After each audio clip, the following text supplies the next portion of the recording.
सुंदर वन जंगल में गर्मियों का मौसम आ गया था। सभी पक्षी सर्दी के बाद धूप का आनंद ले रहे थे और आपस में बातें कर रहे थे। अब हम सबको कोई परेशानी नहीं है। अब हम सुकून से जिएंगे और खुले आसमान की सैर करेंगे। कालू भैया, भोजन खाने के बाद गर्मियों में बड़ी झील का ठंडा ठंडा पानी पीने का अपना अलग ही मजा होता है। अरे, मुझे झील से याद आया, क्यों ना हम बड़े आम के पेड़ के पास जाएं और रसीले रसीले आम खाएं। परंतु टुनटुनी चिड़िया, जब मैं कुछ दिनों पहले वहाँ से गुजरा तो मुझे पेड़ पर एक भी आम नहीं दिखा। मुझे नहीं लगता कि हमें वहाँ पर कोई आम खाने को मिलेगा। कहानी में आगे बढ़ने से पहले दोस्तों, मतलब कि इस दुनिया में वो पिता ही तो है जो औलाद को बेमतलब प्यार करता है। तो आज उस पिता के लिए इस वीडियो को लाइक और चैनल को सब्सक्राइब कर दें। अरे कालू भाई, ये मौसम तो आम पकने का है और तुमने ठीक से नहीं देखा होगा। चलो हम वहीं चलते हैं और आम खाते हैं। ऐसे बातें करके वो दोनों दोस्त बड़ी झील पर चले जाते हैं, परंतु पेड़ को देखकर वो दोनों चौंक जाते हैं, क्योंकि पेड़ पर तो एक भी आम नहीं था। देख लिया तुमने, मैंने कहा था ना कि पेड़ पर एक भी आम नहीं लगा, परंतु तुमने मेरी बात नहीं मानी। हाँ कालू भैया, आप सच कह रहे थे। इस पेड़ पर तो एक भी आम नहीं, लेकिन कालू भैया, मैं तो आम खाने का बहुत इंतजार कर रही थी कि अब मुझे आम खाने को नहीं मिलेंगे। टुनटुनी चिड़िया, क्या हुआ अगर इस पेड़ पर आम नहीं लगे तो हम दूसरे पेड़ के पास चलते हैं, उस पर आम जरूर लगे होंगे और तुम जी भर के खाना। फिर वे दोनों दूसरे आम के पेड़ की तरफ चले जाते हैं। ये क्या टुनटुनी, इस पेड़ पर भी आम नहीं लगे हैं, अब हम आम कैसे खाएंगे? हमारी नजर में ये 2 आम के पेड़ थे और इन पर भी आम नहीं लगे। लगता है इस बार की गर्मी बिना आमों के बितानी पड़ेगी।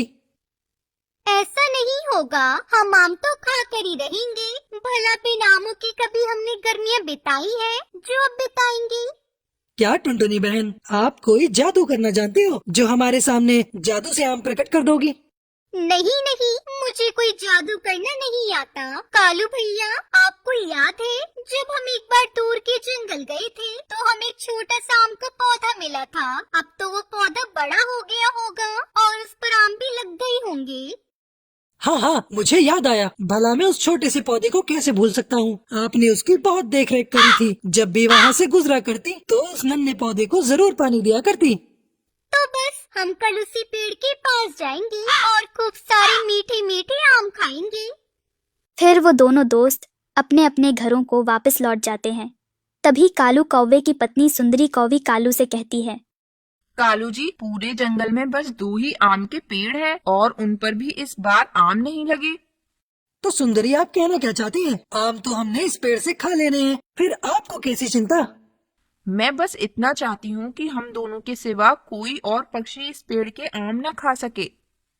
ये नहीं हो सकता। जैसे ही जंगल के पक्षियों को इस पेड़ पर आम दिखेंगे तो वो उड़ उड़ कर आएंगे। उनको कौन रोक सकता है?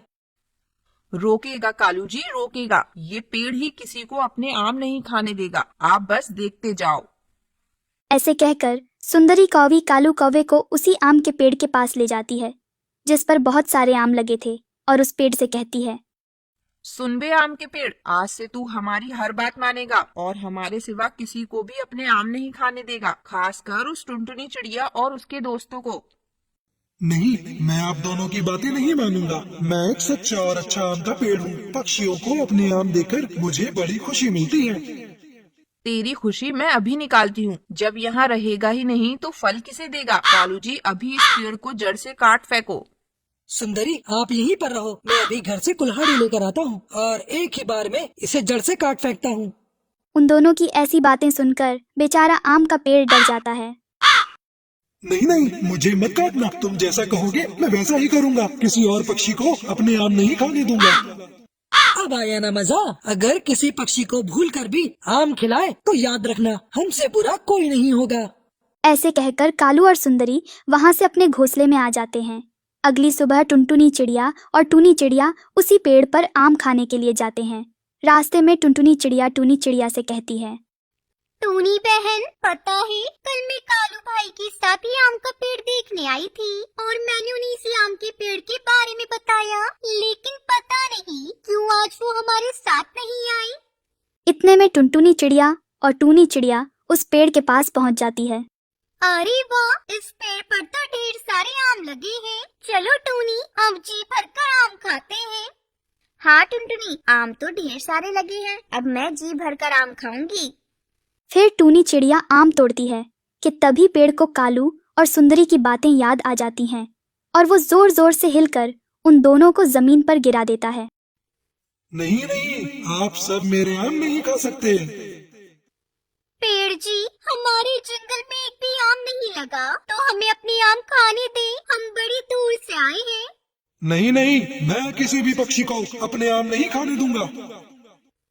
मैं वही चिड़िया हूँ जो आपको हर रोज नदी से पानी दिया करती थी, कि आप इतनी जल्दी भूल गए।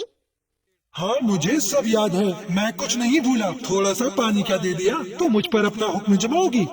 नाना पेड़ जी, मैं आप पर अपना हुक्म नहीं जमा रही। अगर आपको हमें आम नहीं देने तो मत दो, हम खाली पेट ही लौट जाते हैं।